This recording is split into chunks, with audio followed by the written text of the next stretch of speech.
Hello and welcome back to my Nuzlocke run, and after a whole deathless episode last time, I'm seriously a little bit concerned for our fight with Koga. But before we can fight him, we've got a few areas to catch new Pokemon in. Can we keep this run of good Pokemon going?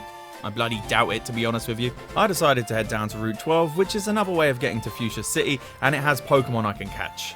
For the first time on this run, it's time to do a bit of fishing, and I got a Remoraid. I'm not a big fan of Remoraid itself, but I am a massive fan of its evolved form, Octillery. That's another one of my favourite Gen 2 Pokemon. It is a bit weird how a fish turns into an octopus, isn't it? Why couldn't they have made his first form a cute little octopus or something? It would have been ideal. And the next top lad to get a Pokemon named after them was Rudolph Boy. And your name fit, but I just called it Rudolph because it sounded cool. Next up was Route 14, and I went in the grass up past the bikers, and here I caught a Spinder. I don't really have that much experience with Spinder, and I'm pretty neutral on it. I mean, it's a pretty cool design, I guess. And I named this Pokemon after Stay Gold, better late than never. But I hope you keep commenting even though you have what you wanted now. And moving down to Route 15, I got a Sunken. It's karma that I got the Pokemon I'm always making fun of, isn't it? But Sunken is actually a pretty decent grass Pokemon when it evolves. And I named this Sunken after Joe Ross, mainly because of his nice comments, but also because your name is very close to Bob Ross. And we're going to put a happy little bush right down over here in the corner there. And that'll just be our little secret. And if you tell anyone that that bush is there, I will come to your house and I will cut you. And I didn't realise until after I named it Joe Ross that you wanted me to name your Pokemon Gaius or Gaius, so sorry about that, my bad. And I next decided to head to the Safari Zone to get Surf, the Warden's Gold Teeth, and perhaps a new Pokemon. Well, actually I doubt it, I never got how catching stuff in the Safari Zone worked. And I got a Poliwhirl. Holy shit, I really want this! The whole Poliwag line is one of my Gen 1 favourites, and Poliwrath is definitely one of my favourite water Pokemon. And I tried my best to catch this, I really did, I even threw bait and everything. But as is always the way with the Safari Zone for me, Poliwhirl fleet. God damn it, I really wanted a Poliwhirl.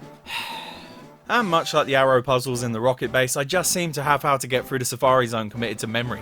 Why weren't they teaching us Pokemon at school? I would have been awesome at it. I might have even gone to uni for it.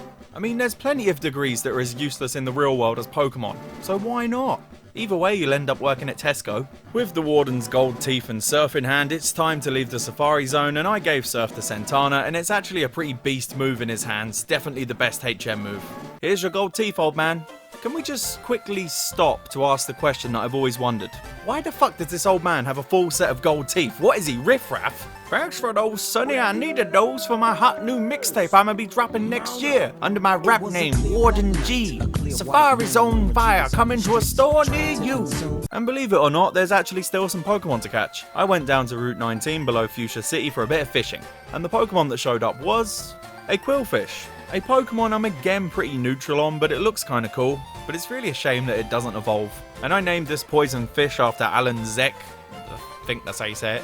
Senpai has noticed your comments. Aren't you a lucky boy? And for some reason I didn't catch a Pokemon on Route 13, but rest assured I will do that later. But with that stuff out of the way, we've got a battle with Koga to take care of. And you lot in the comments were right. He's a massive git. A fucking bullshit cheating git. You'll see what I mean. And here's his squad. And it's all what you would expect from Koga really, it's just a galore of splody boys. Makes me nervous just looking at him. He first sent out Weezing and I sent out Rog, the versatile destroyer. And Rog smashes Weezing with Psychic. Yes, you heard me right, Psychic. For some reason Electabuzz can learn Psychic in this. And this Psychic almost one-shots the Weezing, and Weezing, luckily for Rog, fails at hitting him with Toxic. And Koga heals up Weezing to full health, and I used Fire Punch, which took a nice meaty chunk of Weezing's health. Then I again got Rog to smash him with Psychic, and this time it kills him. Phew, one Splody boy down without an explosion. Next up was a Fortress, another Splody boy, but he did not get the chance to explode because Rog hit him with an Ice Punch that did fuck all damage but froze him, which is basically a death sentence. And I got Rog to slowly kill him with Psychic. It's kinda lucky this happened, because I get the feeling this Pokemon could have been trouble. The next Pokemon he sent out was his signature Venomoth, and Rog opens up with a Thunderbolt that does 3/4 of its health. And Venomoth replies with a Sleep Powder, and Venomoth takes the opportunity to hit the sleepy Rog with a Psychic that does about 1/4 of his health. And surprisingly, Rog awakens from the Sleep Powder after only losing one turn, and he finishes off the Venomoth with another Thunderbolt. Koga then sent out Crobat that Rog annihilates with a single Thunderbolt. And you may be thinking right now, what the fuck, Jake? You said Koga was bullshit. You said he was a cheating git. But it seems like you're having a very easy time. Well, the easy time ends with this Tentacruel. I thought I'd stick with annihilating his Pokemon with Thunderbolt, and it leaves his Tentacruel with a tiny sliver of his health remaining. And you know what Tentacruel did? He used Mirror Coat.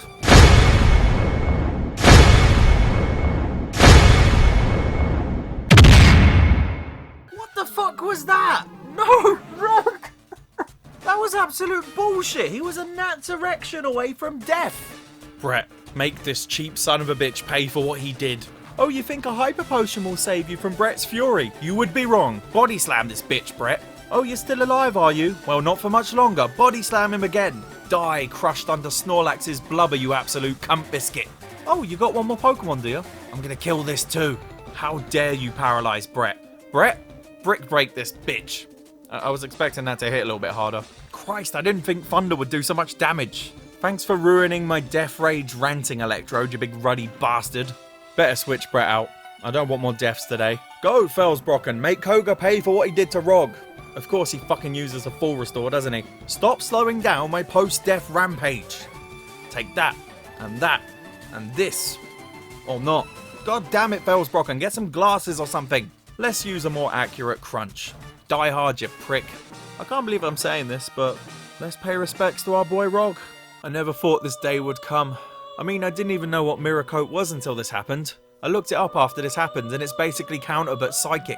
God, what a bullshit way to lose my starter. But let's get real here, this is the only way they could have got Rog. Because he was all powerful and he had an amazing amount of coverage. Rest in power, my friend. Long live Rog and his tingly fists. I want to see some Fs in the comments for our fuzzy demon boy. Goodbye, mate. Salute. Wow, Hentaimon is now my longest surviving squad member, and she herself has had a few close calls. You've got to survive for your fallen brothers and sisters, Hentaimon. And I don't think any Pokemon is truly ever going to live up to the legend of Rog, but I decided on putting Slugma in my squad because I fucking love Slugma, and especially Macargo. And Macargo's part rock, which means half my squad will be rock, which probably isn't the best idea, but fuck it. What do you wanna do with your life? I wanna rock! Welcome to the squad, Coda. I know it's probably meant to be Cuda, but I like the sound of Coda better. Please don't die as well. I really do love Macargo. He's such a good snail boy. And I proceeded to use the Versus Seeker to pick on these two female trainers for a good 2 hours to get Coda up to snuff. I bet there'll be a Kotaku article now saying unknown misogynist gamer forces two whamming Pokemon trainers to fight him for hours with magical device that forces people to battle you. But during this Versus Seeker-induced battle, bullying Slugma evolved into a Macargo. Oh, look at him, he's so cute, look how happy he looks, look at his little rock shell. Mwah, I love you, Macargo. No, I shouldn't be showing love. Every Pokemon I love dies. My love is a life taker. Everyone I love dies. Well, with Coda at level 50, I think it's time to head over to Saffron City to clear out Team Rocket from the Silphco building. And you know what? Macargo was a fucking beast in here. He was great for taking down Magneton with his flamethrower. He's such a good boy. But as you probably know, before we can take on Giovanni, we've got to take on a Smeg again. And here's his squad. It's the same old shit, but they're just leveled up and evolved. But I'm sure his Jinx is going to wonder where her arch nemesis is. And a Smeg obviously first sends out his Crobat, and with no Rog to smash him with Thunderbolt, I went with Felsbrocken, who can smash him with rocks. But before I can hit Crobat, he does his staple of confusing us because he's a massive git. And in confusion, Felsbrocken hits himself. God fucking damn it! Ah, Felsbrocken. You can't hit the enemy, but you can hit yourself. Well done, buddy. And Crobat's next move is a Toxic, which poisons Felsbrocken. And then guess what Felsbrocken did? Yup, he hit himself in confusion. Again. Fucking great. Then Crobat uses a Shadow Ball that takes Felsbrocken down to just above a quarter of his health. But he does finally manage to get off a Rock Slide through the confusion, taking 3/4 of Crobat's health. But after more poison damage, Felsbrocken wasn't looking so good, so I thought it was time to swap him out. And I sent in the Pokemon with the best nose in the game, Nosepass. And he took a Shadow Ball on the way in that didn't do too much damage. And before I can get a Rock Slide in on Crobat, he confuses me.